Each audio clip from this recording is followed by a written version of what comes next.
बिस्मिल्लाहिर्रहमानिर्रहीम। मेरे दोस्तों, जिस तरह तकी उस्मानी साहब ने फरमाया कि दुनिया के काम के लिए भी मुजाहिदा करना पड़ता है, दुनिया का कोई काम मुजाहिदे के बग़ैर नहीं होते, यही हाल पूरी दीन का है। अगर इंसान बैठकर ये सोचता रहे तो इसको मुश्किल नज़र आएगा, लेकिन जब दीन के रास्ते पर चलना शुरू कर दे तो अल्लाह तबारक व तआला इसे आसान फरमा देते हैं। हज़रत तानवी रहमतुल्लाह अलैह इसकी एक मिसाल दिया करते थे कि एक लंबी सड़क सीधी जा रही है और इसके दोनों तरफ दरख्तों की कतारें हों, दाएं तरफ भी और बाएं तरफ भी। अब अगर कोई शख्स इस सड़क पर खड़ा होकर देखे तो इसको ये नज़र आएगा कि दरख्तों के दोनों कतारें आपस में आगे जाकर मिल गई हैं और आगे रास्ता बंद है। अगर कोई अहमक शख्स ये कहे कि चूँकि आगे चलकर दरख्तों की कतारें आपस में मिल गई हैं इसलिए इस सड़क पर चलना बेकार है, तो वो शख्स कभी भी रास्ता कता नहीं कर सकेगा, वह आगे नहीं बढ़ सकता और कभी वो मंजिल तक नहीं पहुंच सकेगा। वही शख्स मंजिल तक नहीं पहुंच सकता जो रास्ता और वही शख्स मंजिल तक पहुंच सकता है जो रास्ता को बंद देखने के बावजूद आगे कदम बढ़ाएगा। इसलिए कि जब वो आगे कदम बढ़ाएगा तो इसे नज़र आएगा कि हकीकत में रास्ता बंद नहीं था, बल्कि आँख का धोखा था, आँख उसको धोखा दे रही थी। जूं जूं आगे बढ़ता चला जाएगा रास्ते खुलते चले जाएंगे। इसलिए दीन के रास्ते पर चलने वालों से अल्लाह तबारक व तआला फरमा रहे हैं कि दूर दूर से मुश्किल समझकर मत बैठ जाओ, मत छोड़ो। अल्लाह के तवक्कुल पर, अल्लाह के भरोसे पर आगे कदम बढ़ाना शुरू कर दो। जब आगे कदम बढ़ाओगे तो अल्लाह जल्ल शानहू तुम्हारे लिए रास्ता आसान फरमा देंगे। अलबत्ता हिम्मत से काम करने की ज़रूरत हमेशा रहेगी और तबीयत के ख़िलाफ़ काम करने का अज़म करना पड़ेगा और इसी का नाम मुजाहिदा है। असल मुजाहिदा तो ये है कि इंसान जो नाजायज़ और शरीयत के ख़िलाफ़ काम कर रहा है इनसे अपने आप को बचाए और अपने नफ्स पर ज़बरदस्ती दबाव डालकर इनसे बाज रहे। लेकिन चूँकि हमारा नफ्स लिज़्ज़तों का, ख्वाहिशात का और राहतों का आदी हो चुका है और इतना ज़्यादा आदी बना हुआ है कि अगर इसको अल्लाह के रास्ते की तरफ और शरीयत की तरफ मोड़ना चाहो तो आसानी से नहीं मुड़ता, बल्कि दुश्वारी पैदा होती है।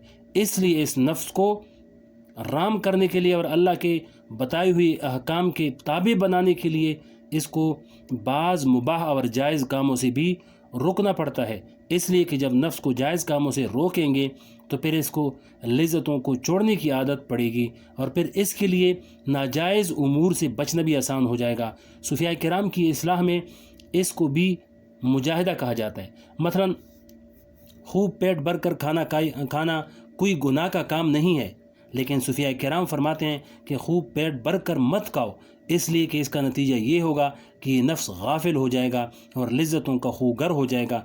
इसलिए नफ्स को आदी बनाने के लिए खाने में थोड़ी सी कमी कर दो, ये भी मुजाहिदा है।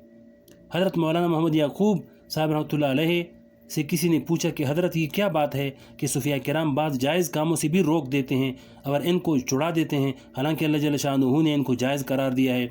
हज़रत वाला ने जवाब में फरमाया कि देखो, इसकी मिसाल ये है कि ये किताब का वर्क है, इस वर्क को मोड़ दो तो मोड़ दिया, अच्छा इसको सीधा करो, अब वो वर्क सीधा नहीं होता। बहुत कोशिश कर ली लेकिन वो दोबारा मुड़ जाता है। फिर आपने फरमाया कि इसको सीधा करने का तरीका ये है कि इस वर्क को मुखालिफ सिमत में मोड़ दो, ये सीधा हो जाएगा। फिर फरमाया कि ये नफ्स का कागज़ भी गुनाहों की तरफ मुड़ा हुआ है, मासियतों की तरफ मुड़ा हुआ है। अब अगर इसको सीधा करना चाहोगे तो ये इतना जल्दी सीधा नहीं होगा, इसको दूसरी तरफ मोड़ दो और थोड़े से मुबाहात भी छोड़ा दो, जिसके नतीजे में ये बिल्कुल सीधा हो जाएगा और रास्ते पर आ जाएगा। ये भी मुजाहिदा है। चुनांचे सूफिया किराम के यहाँ 4 चीज़ों का मुजाहिदा कराना मशहूर है। नंबर 1 तकलील तआम यानी कम खाना, और नंबर 2 तकलील कलाम कम बोलना, और नंबर 3 तकलील मनाम कम सोना, और नंबर 4 तकलील इख्तिलात माल अनाम यानी लोगों से कम मिलना। यानी कम खाना, पहले ज़माने में सूफिया किराम कम खाने पर بڑے بڑے مجاہدے کرایا کرتے تھے، یہاں تک کہ فاقہ کشی تک نوبت آ جاتی تھی، لیکن حضرت حکیم الامت اشرف علی تھانوی رحمۃ اللہ علیہ نے فرمایا کہ یہ زمانہ اب اس قسم کی مجاہدوں کا نہیں ہے۔ اب تو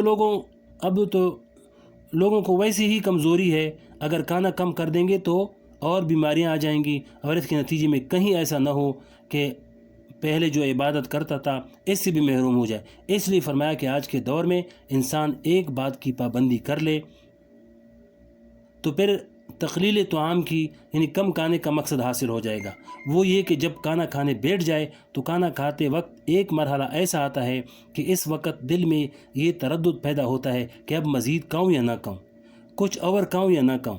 بس جس وقت یہ تردد کا مرحلہ آئے اس وقت کھانا چھوڑ دو، اس سے کم کھانے کا منشا پورا ہو جائے گا۔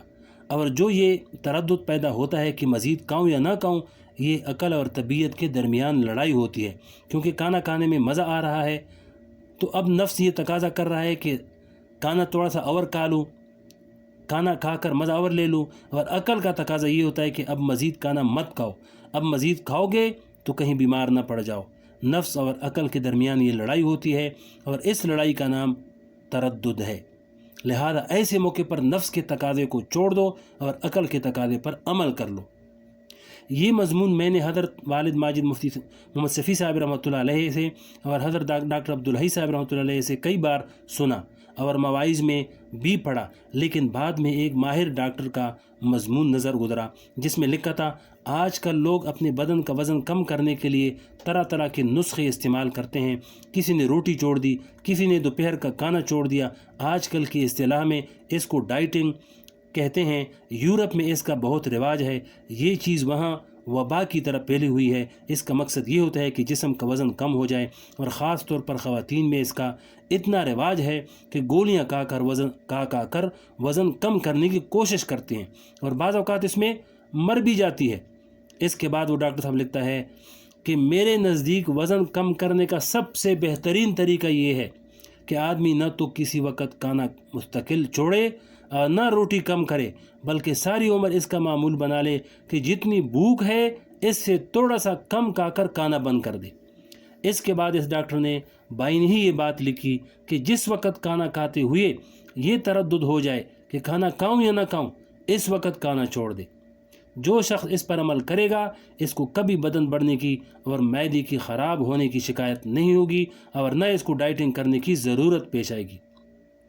یہی بات حضرت مولانا اشرف علی تھانوی رحمۃ اللہ علیہ کئی سال پہلے لکھ گئے تھے۔ اب چاہو تو وزن کم کرنے کی خاطر اس پر عمل کر لو، چاہو تو اللہ کو راضی کرنے کی خاطر اس مشورے پر عمل کر لو، لیکن اگر نفس کے علاج کے طور پر اللہ کو راضی کرنے کے لیے عمل کرو گے تو اس کام میں اجر و ثواب بھی ملے گا اور وزن بھی کم ہو جائے گا، اور اگر صرف وزن کم کرنے کی خاطر کرو گے تو شاید وزن تو کم ہو جائے گا لیکن اجر و ثواب نہیں ملے گا۔ حضرت تھانوی رحمۃ اللہ علیہ نے ہمارے لیے عمل کتنا آسان کر دیا، ورنہ پہلے زمانے میں تو صوفیاء کرام خدا جانے کیا کیا ریاضتیں کرایا کرتے تھے۔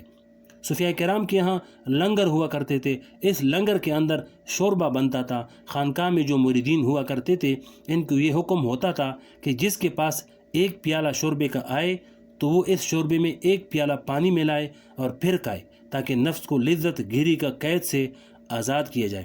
اس کے علاوہ ان سے فاقی بھی کرواتے تھے، لیکن وہ زمانہ اور تھا، اور آج کل کا زمانہ اور ہے۔ جیسے طب کے اندر زمانے کے بدلنے سے علاج کے طریقے بدل جاتے ہیں، اس طرح حکیم الامت نے ہمارے زمانے کے لحاظ سے ہمارے مزاجوں کا لحاظ رکھتے ہوئے نسخے تجویز کر گئے۔ تقلیل طعام کا یہ نسخہ ہمارے لیے تجویز کر گئے جس سے تقلیل طعام کا منشا حاصل ہو جائے گا۔ آگے اور بھی انشاءاللہ اگلی ویڈیو میں آپ کو بتائیں۔